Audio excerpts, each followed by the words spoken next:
Wednesday, November the 20th, 1974, was a hot, sunny Florida morning in Miami, and the welcoming blue sea has a gentle swell. A man walks down to the beach and casually takes off his clothes and folds them neatly and walks into the sea for a swim. They are found sometime later, but the owner is never to be seen again, as the finalized paperwork by the authorities shows. Newspapers report that this tourist is lost to the ocean and his body never recovered. According to the ID found in his possessions, he is called John Stonehouse, a British MP and businessman who had access to the highest echelons of power and money. But as the facts show, he was a man who, officially, did not die once, but actually twice, as the death certificates show, a rare feat by any imagination. When the truth was uncovered, it showed a life of lies, political intrigue, infidelity, deception, espionage, and fraud. Where did it all begin, and where did it lead to, and finally end? Twice.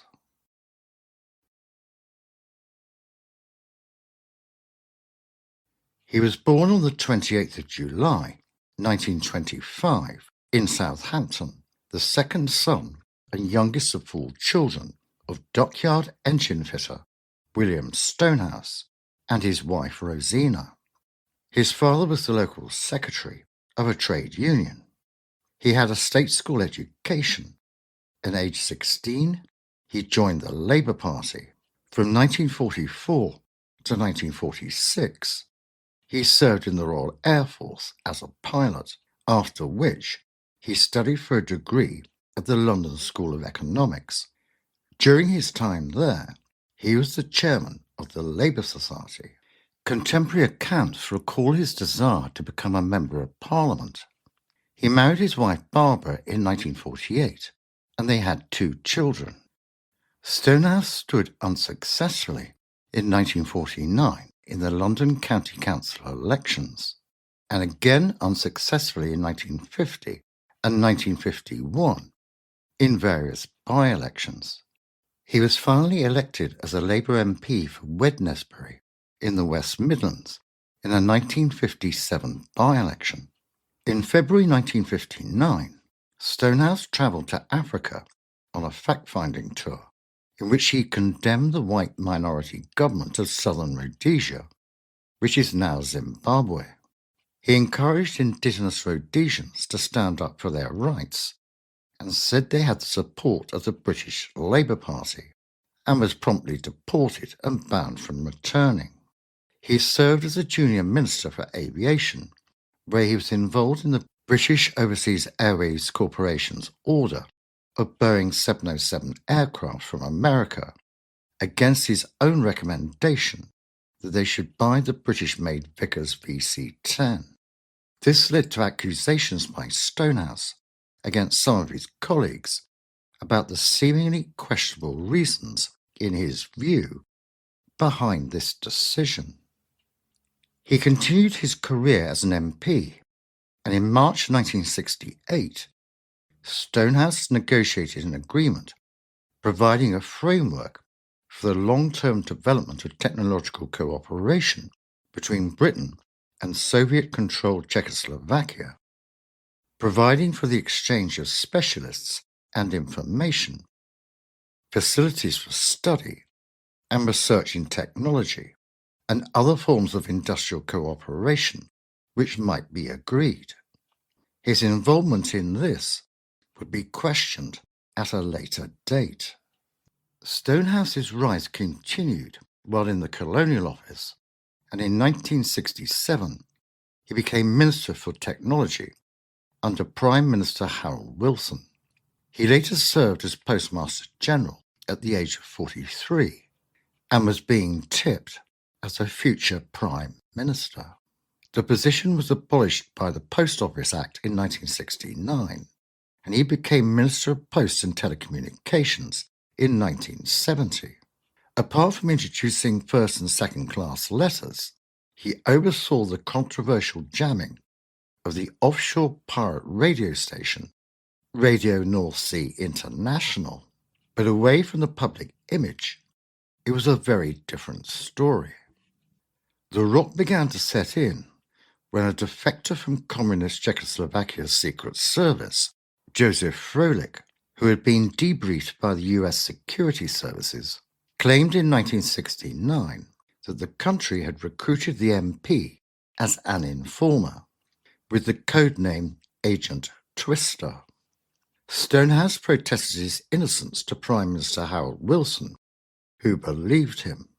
Such allegations were rife during the Cold War, but Stonehouse's political reputation was damaged. At the time, he successfully defended himself, but in 2009, the spy allegation was substantiated in the official history of MI5. Decisive evidence came in the mid-1990s, when the Czechoslovak intelligence service, having become an ally of Britain, made public some of Stonehouse's file. They had been pretty disappointed with the quality of the intelligence he passed as a minister. It was known that he met with people at the Czech embassy, and he twinned his constituency of Wednesbury with the Czech town of Kladno, and tried to sell the Czechs VC-10 planes in his capacity as a minister. In December 2010, it was revealed that Margaret Thatcher had agreed to cover up revelations that Stonehouse had been a Czechoslovak spy, as there was insufficient evidence to bring him to trial. He is the only minister known to have been an agent for the former USSR. When the Labour Party was defeated at the 1970 general election, he seemed to have fallen from grace and was not appointed to the shadow cabinet. Having lost his ministerial salary and wishing to supplement his MP's pay, he decided to devote more time to his London business interests, mostly companies dealing with export services he had developed through his international connections. In 1971, Bangladesh's fight for independence from Pakistan fired Stonehouse with fresh enthusiasm. He became involved in the Bengali cause, becoming such a familiar and sympathetic figure there that when the war ended, he was made a citizen of the new country as a mark of respect. He was asked to help set up the British Bangladesh Trust, bank that would provide services for Bengali people in Britain. The way the bank was being operated later drew critical comment from a Sunday newspaper and attracted investigations from the Fraud Squad and Department of Trade and Industry in London. The bad publicity and these official inquiries frightened away much of the bank's support, leaving Stonehouse deeply depressed and feeling he was also losing the respect of fellow MPs. By 1974, most of his companies were facing deep financial problems, and he had resorted to fraudulent and creative accounting, and his career was fatally damaged. He was also having an affair with his secretary, who was 21 years younger than he was. In February 1974, when the Wednesbury constituency was abolished due to electoral boundary changes, Stonehouse stood for and was elected as MP for the nearby Walsall North constituency.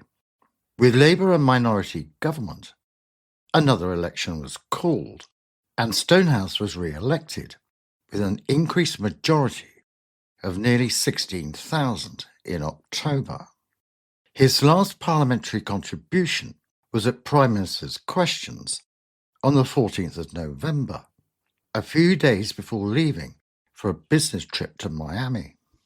With his reputation, parliamentary career, and business interests in tatters, and being aware that the Department of Trade and Industry were looking into his affairs, he decided to create a new identity for himself, flee the country, and start a new life in Australia with his mistress, and he spent months rehearsing his new identity and concocted a plan to escape from it all.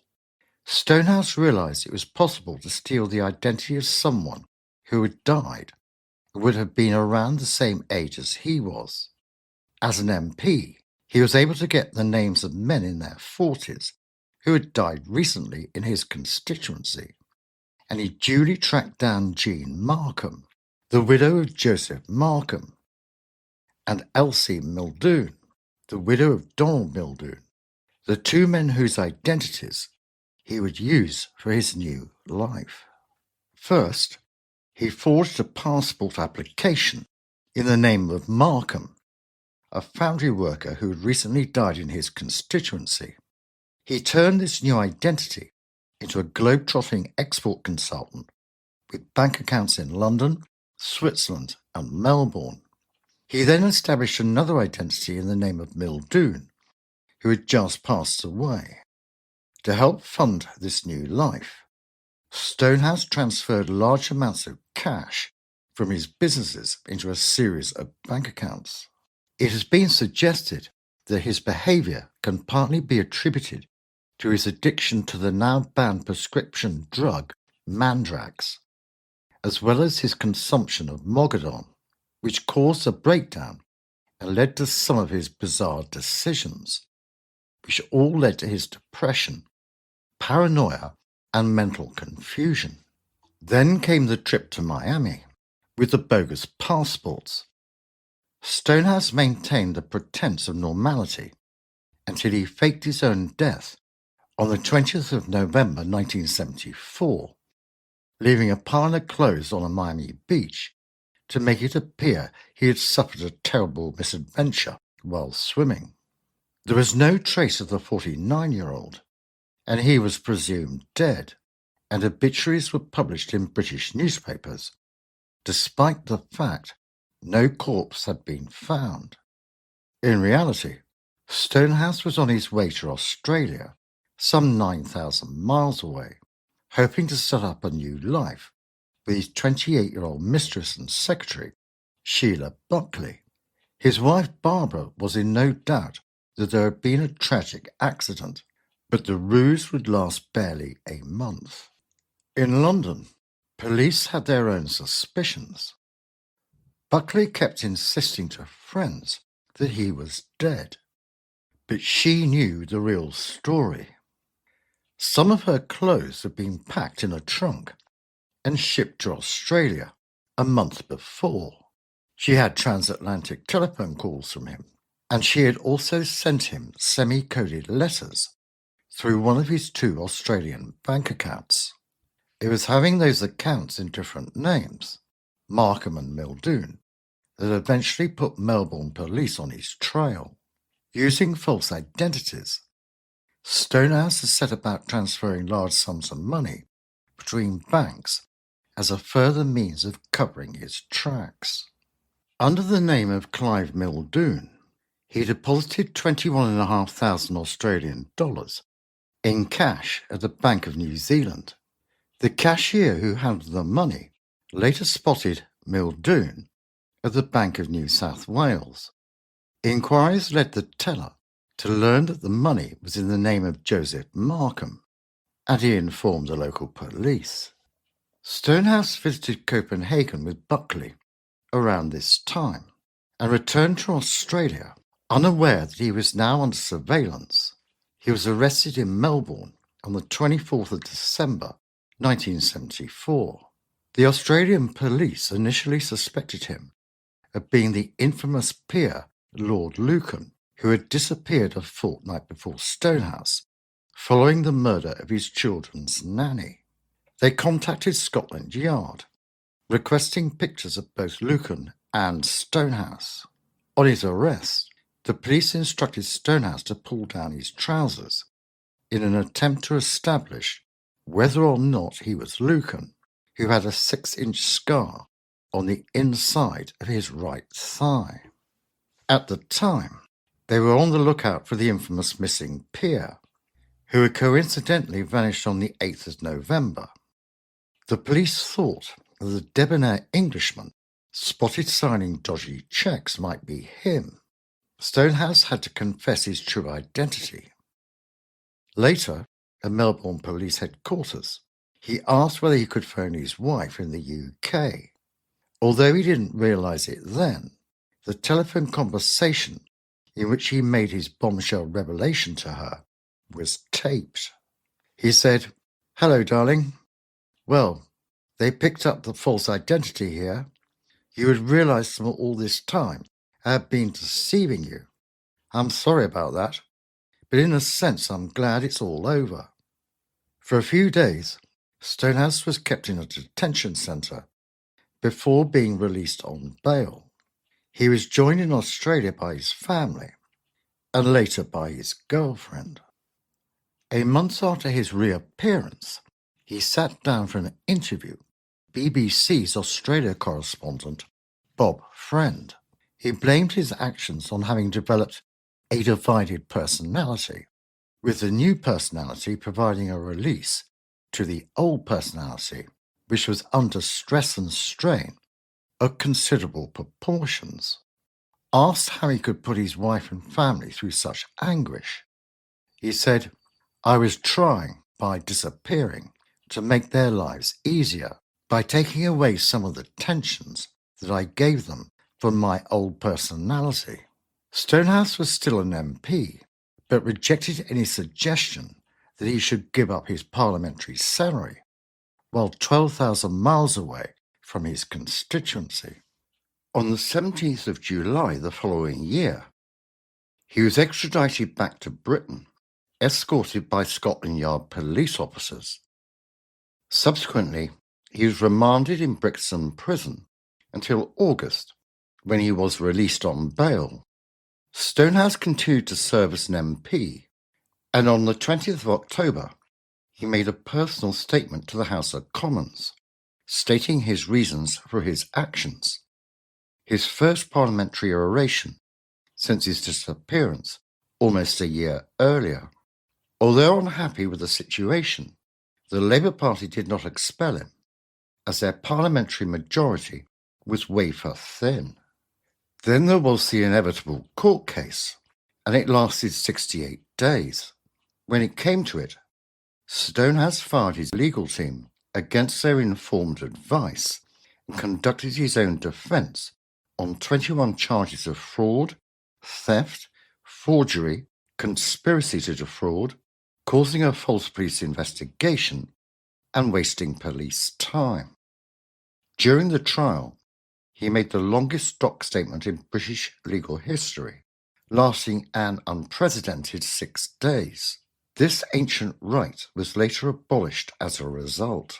The judge found him guilty of 21 counts of theft, fraud, forgery and deception, one of which included impersonating 2 of his dead constituents by stealing their identities and obtaining passports in their names, which he had used to travel to Australia.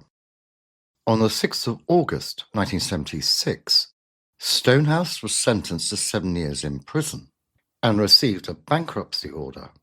He was imprisoned in Wormwood Scrubs. On the 30th of June 1977, the House of Lords refused his appeal against 5 of the charges of which he was convicted. While in prison, Stonehouse complained that the prison workshop where he worked played a pop music radio station.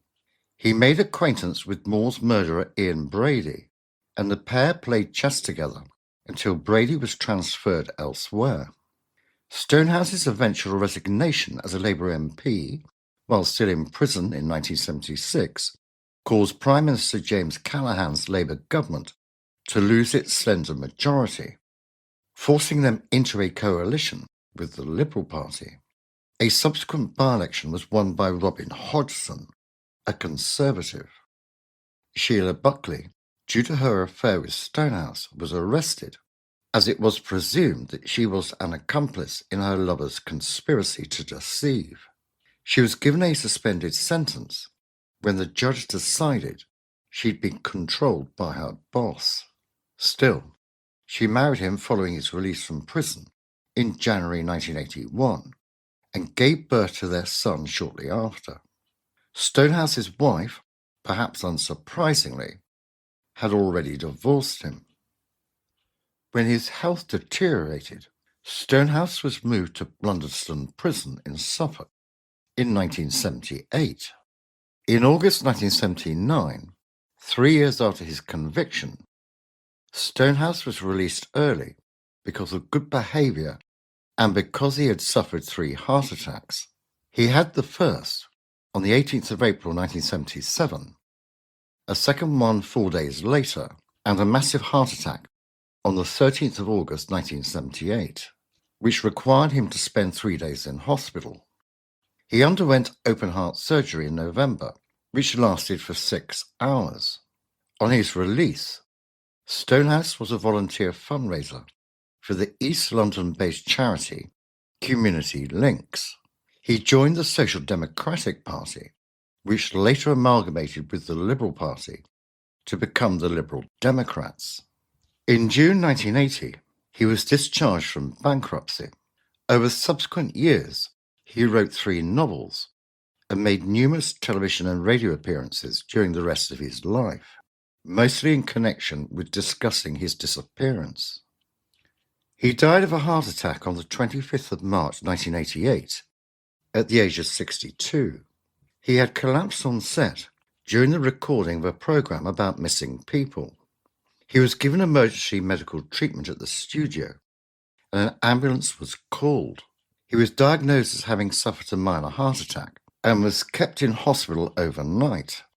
3 weeks later, early on the 14th of April, he suffered a massive heart attack at his house in Totton, Hampshire, where he had moved 6 months earlier, having previously lived in London when he was released from prison. This time, Stonehouse could not be saved, and he died in hospital at 2:30 a.m. This was the second time that he had officially died, but this time it was for real. He was the only British politician that we know about so far to have acted as a spy while holding ministerial office.